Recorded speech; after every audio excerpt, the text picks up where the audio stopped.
Welcome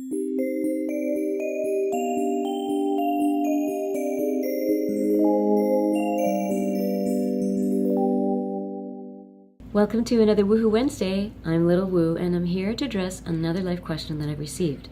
This week's question is, how to find a decent date when all dates have been superficial so far? And there's actually more context to this question. The actual wording was, my nearing 50-year-old friend has found it hard to find a decent man to date locally. What should she do when all the dates she's been on have been superficial and failed? Currently, she's in the process of separating from a loveless marriage. Okay, so during these talks, I don't have the benefit of being able to speak directly with this person and ask them questions, but I will ask a question that hopefully will help anyone who's watching, and it is the question, from where are you meeting them?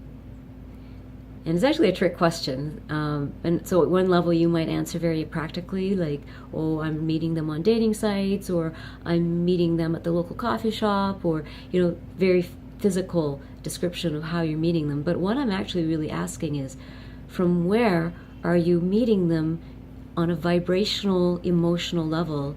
Because that is often an indication of what's going on. And so the hints that are within the description, now, of course, I don't know if those were her words exactly, because it might be a friend who's paraphrasing, and of course that person's own filters and interpretations might have seeped in to the question, right? So maybe those words are not her words.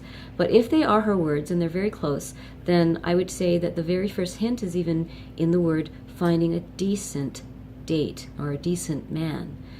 In the original question, it's decent man. So I would kind of dive in to look at what kind of wounds does this person have around men. And that'd be one area to explore, and one area to bring some healing and understanding.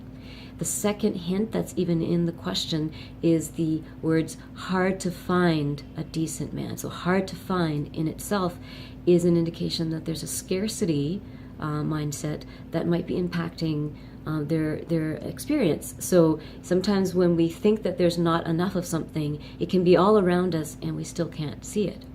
And then the third hint is that all dates have been superficial. And so that the tremendous recurringness of this experience will indicate something that might be a wound around authenticity, because if you're experiencing a lot of superficiality, then there might be a wound around authenticity that you're carrying and then experiencing over and over again.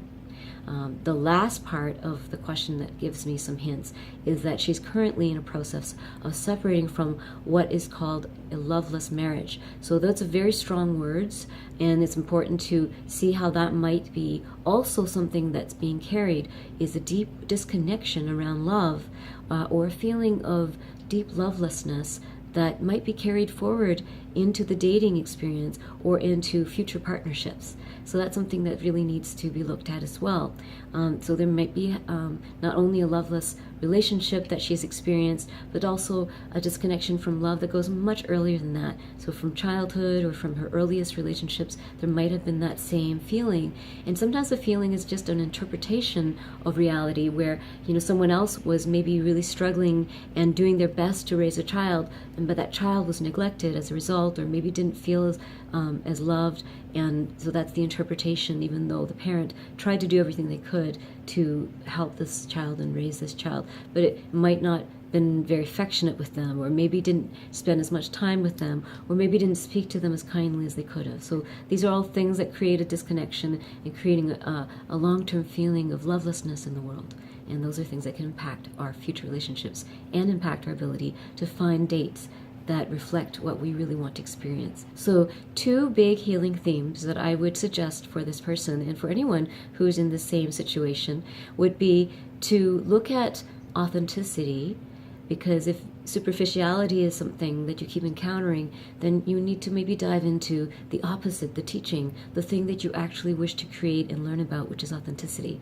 So diving deep into learning who you really are, what you are passionate about, what kind of life you want to live, and how real you can be in this lifetime. Those will be very healing and start to attract more authentic friends and more authentic partners. Because when we are resonating very real energies, then we tend to attract those who feel safe being real with us as well. So if we walk out in the world when we feel very unsafe, and so we put up these walls or we wear armor to protect ourselves, or even just a facade is a form of armor, right? A form of veneer to protect ourselves from being hurt by others. So if we protect ourselves with this veneer, then others will show up with a veneer as well. And so that veneer is what we often call superficiality, and it's not because people are fake, it's because people feel unsafe being real. And so when you invest in being really real in this lifetime and learn how to be and learn who you really are and feel that you're able to express that in your everyday life, then you will find more and more real people to be around. The second theme to focus on would be to invest in the opposite of lovelessness would be lovefulness, right? So lots of love and investing in understanding what love really is. If we haven't had a lot of direct experiences growing up, or we feel that we haven't, then it takes a concerted effort to say, I will devote every waking moment to understanding the art of love. And so whether you take courses or you do training with a mentor, or you work with people that you feel have embodied this energy, then you can start to bring it in, because when you study something, you can't help but bring it into your life. Just as when a student is studying a lot about diseases, they start to feel like they've got all the symptoms. But when you start studying love, you start to have all the symptoms of love. So you start to feel it's more dominant in the world. The more you study love, the more you see it around you, the more that you feel it within you. Understanding the true vibration of love is a lifelong study. It's an art, and it's a deep commitment. And if you make that commitment, every hour that you invest in understanding love for yourself first becomes a tremendous gift to the world, because a person that walks around that's filled with love is not going to want to harm others, because they don't feel the need to protect or attack or run anymore. They feel safe in the world. They feel able to commit. They feel able to invest in others because they have felt enough love inside them. But those who have felt very little love or felt self-loathing will walk around with deep wounds and feel constantly attacked, or feel constantly defensive, or constantly needing to run.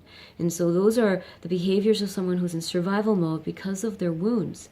And so the deepest work is to heal the wounds through this act of self-love.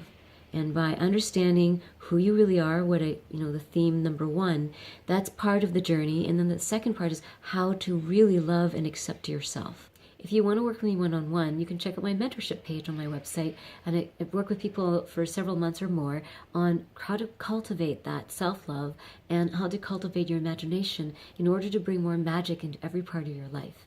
And so that is the true art of being a magical human, is the ability to be loving and creative and have fun while you're doing it. Now, all the talks that I do every week are archived on my website, so please check that out, littlewoo.org. And if you have a question, please send it to me by email at treasures@littlewoo.org. I'd love to hear from you, and comment on this thread if you have a question or if you have a comment. And next week, I'll be addressing another question, so please tune in again. I'd love to see you. Mwah.